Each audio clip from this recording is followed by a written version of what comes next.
فکر منیر ہے یہ، روشن دماغ ہے یہ، روشن ضمیر ہے یہ، ان کی وفائیں پیاری، ان کی ادائیں۔ آج کے اس پرفتن دور میں جتنے فتنے و فساد وجود میں آ رہے ہیں، خاص کر جماعتیں اور جمعیتیں، مدارس اور تنظیمیں جو اختلافات کا شکار ہے، ان تمام خلفشاروں کے پیچھے ایک بنیادی وجہ یہ ہے کہ ہمیشہ ایک طرفہ بات سنی اور سمجھی جاتی ہیں، جبکہ قرآن پاک نے اس کا حل صاف طور پر بتایا ہے کہ جب آپ کے پاس کوئی خبر پہنچے تو اس کی تحقیق کر لیا کریں۔ ہمیں قرآن پاک کی روشن تعلیمات بھی یہی بتاتی ہے کہ کسی بھی خبر کے بارے میں پہلے تحقیق کر لینی چاہیے۔ ہمیں یاد پڑتا ہے کہ بچپن میں اپنے آبائی علاقے میں ایک واقعہ سنا تھا۔ ایک غیر مسلم گھرانے میں کسی اجنبی شخص نے یہ خبر پہنچائی کہ آپ کی بہن کو سسرال والوں نے مار دیا ہے۔ بس یہ خبر سننا تھا کہ گھر کے افراد ہتھیار لے کر اس گاؤں پہنچے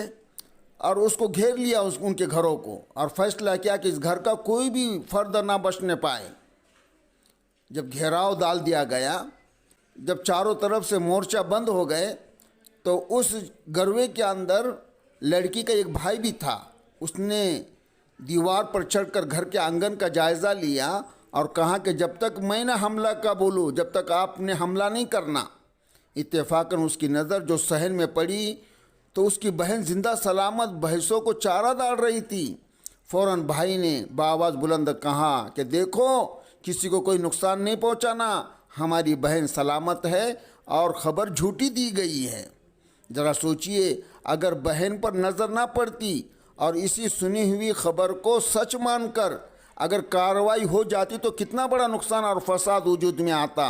اسلام کی روشن تعلیم یہ ہے کہ کبھی بھی ایک طرفہ بات سن کر فیصلہ مت کرو، تحقیق کرو۔ کئی دفعہ ظاہر میں ایک شخص مظلوم نظر آتا ہے اور ہم اس کی مظلومیت سے متاثر ہو کر ظالم کے خلاف ہو جائیں، لیکن جب حقیقی صورتحال کا پتہ چلتا ہے تو ہمیں معلوم ہوتا ہے کہ جو مظلوم نظر آ رہا تھا وہ تو حقیقت میں ظالم ہے۔ ایک بار حضرت عمر نے فرمایا، جس کا مفہوم ہے کہ اگر ایک شخص ایک آنکھ ہاتھ میں لے کر جا رہا ہو اور پوچھنے پر بتائے کہ فلاں نے میری ایک آنکھ نکال دی،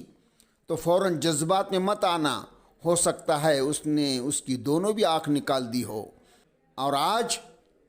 جتنے بھی تنظیمیں ہیں، ہمارے دین کی محنت کرنے والی،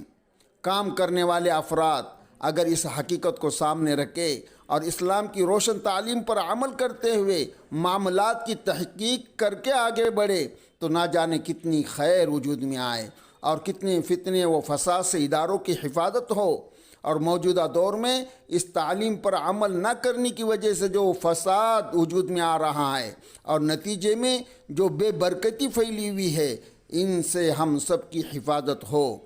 ہر آدمی کسی نہ کسی کو اپنا مخبر بنا ہی دیتا ہے، یعنی کوئی نہ کوئی ہوتا ہے اس کا آدمی جو اس کو خبر پہنچاتا اور اس کی بات کو وہی مان کر یقین کر لیتا ہے، جبکہ خبر سن کر ہمیں اسلام کی دی ہوئی ہدایت کے مطابق تحقیق کرنی ہے۔ آج اس روشن تعلیم پر عمل نہ کرنے کی وجہ سے نہ جانے کتنے قابل آدمی اپنے کاموں سے فارغ ہو کر بیٹھے ہیں، کام سے ہٹ گئے